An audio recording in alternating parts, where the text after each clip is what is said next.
Gentlemen, start your engines. There's the command from Mary Hollinger. And the engines roar to life.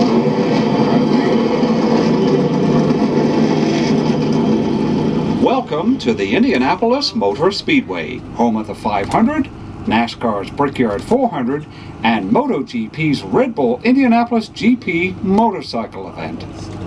We hope you'll enjoy your ride around the track. And in consideration of all of our guests, for the next 10 minutes or so, please turn off your cell phones. Thanks. The 500 was held for the first time in 1911, but the track was already in its third year, built early in 1909 as a testing facility for the thriving automobile industry.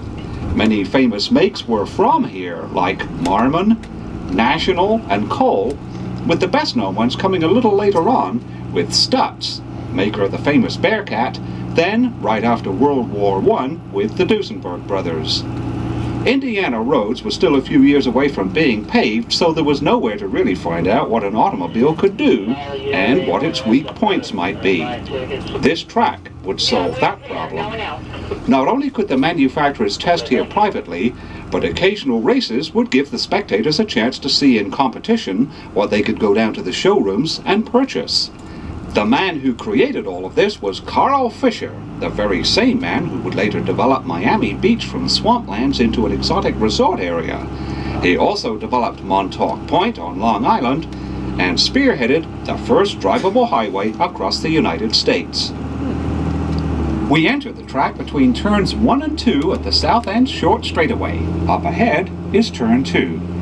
There are 4 turns, each measuring exactly 1/4 of a mile from entrance to exit, and they are banked at 9 degrees and 12 minutes. The main straightaway, which we will be seeing in about 5 minutes, and the backstretch, coming up in just a moment, each cover 5/8 of a mile, so that the entire track is 2.5 miles around. From time to time along the way, you'll see some of the portions of the road course built between 1999 and 2000 and revised in 2008. It winds through the infield and links back up with the oval over to the northwest. On the right are the original VIP suites built in 1973. We are riding on the very same 2.5 miles used by the drivers 100 years ago. Only the surface has changed. During the fall of 1909, down went 3,200,000 paving bricks, which is why the track still carries the nickname, the Brickyard. And where are the bricks today? Well, about 85% of the way around, they're still there, buried under several layers of asphalt. The most recent repaving job took place in the fall of 2004. If you think you may have spotted a golf course on either side of us, well, you have. It dates back to 1929. It's been revamped a couple of times since, most recently in 1993 by the world-famous Pete Dye, who used to live in Indianapolis. There are now 4 holes inside the track and 14 over on the right. The old course was once a major stop on the PGA Tour, the 500 Open being held between 1960 and 68. Each September between 1994 and 2000, the seniors played here. The 3-2-1 markers over on the outside fence are 100-yard reference points for entering turn 3. The 500 drivers will make the turn at about 220 miles an hour. The NASCAR drivers with cars which are double the weight will go through at about 170 miles an hour. The fastest laps ever completed here by 500 drivers have been right at 240 miles an hour. That means negotiating a 2.5 mile lap in less than 38 seconds. Or to put it another way, it's the equivalent of traveling down a football field in about 9/10 of 1 second. When we are in the turns, you can see the famed safer barriers up against the walls. They have done much to absorb the energy in the event of an accident resulting in wall contact. Safer barriers are coming into more and more use at major tracks, but the very first one was installed at this one in 2002.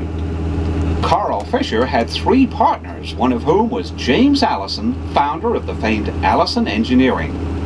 They sold the Speedway in 1927 to a group headed up by World War I flying ace, Captain Eddie Rickenbacker, who had in fact been a regular 500 driver before he ever learned how to fly a plane. In 1945, the track was sold to Anton Holman Jr. of Terre Haute, and it has remained in the Holman George family for over 60 years. And there's never been any tax dollars used here.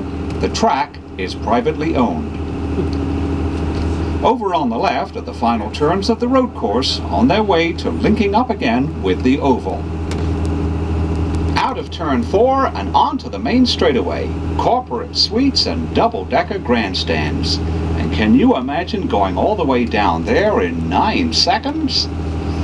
Drivers making pit stops used to drive all the way down the straight and pull over to their respective pit.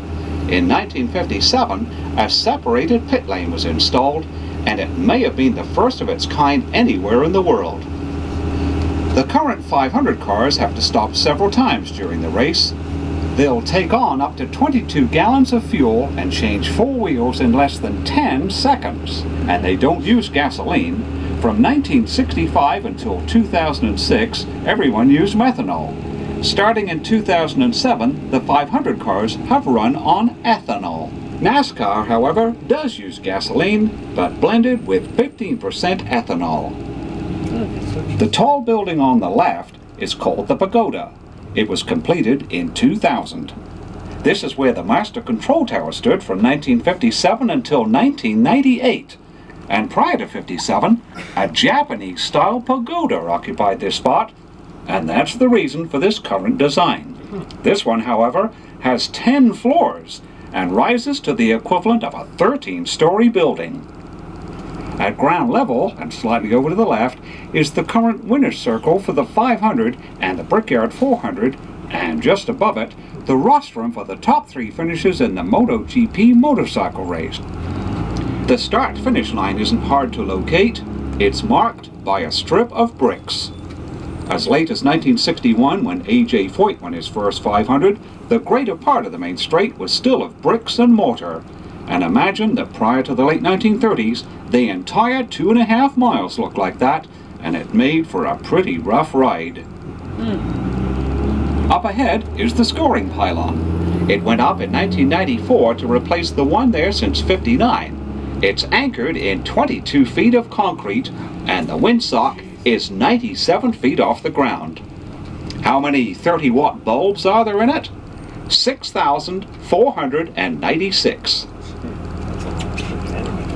On the left is the entrance to the Speedway's famed garage area and gasoline alley, which, while having changed in appearance over the years, has been back at that approximate location since 1914. We can't see it from here because of the trackside Formula One garages built in 2000.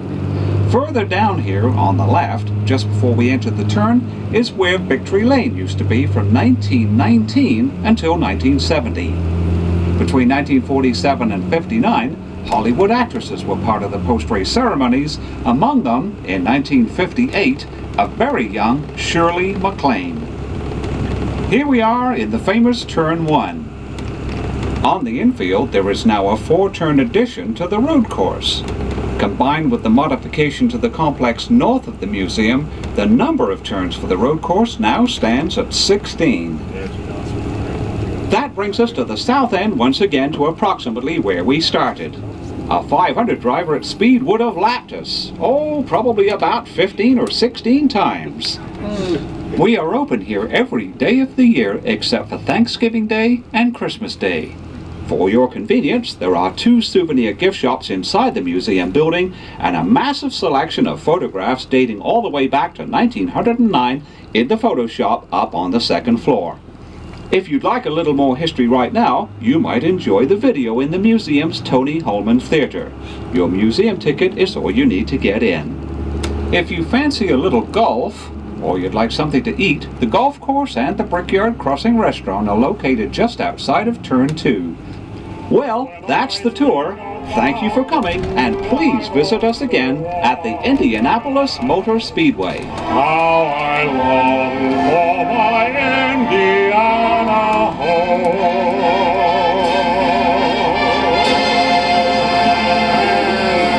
And let's go racing.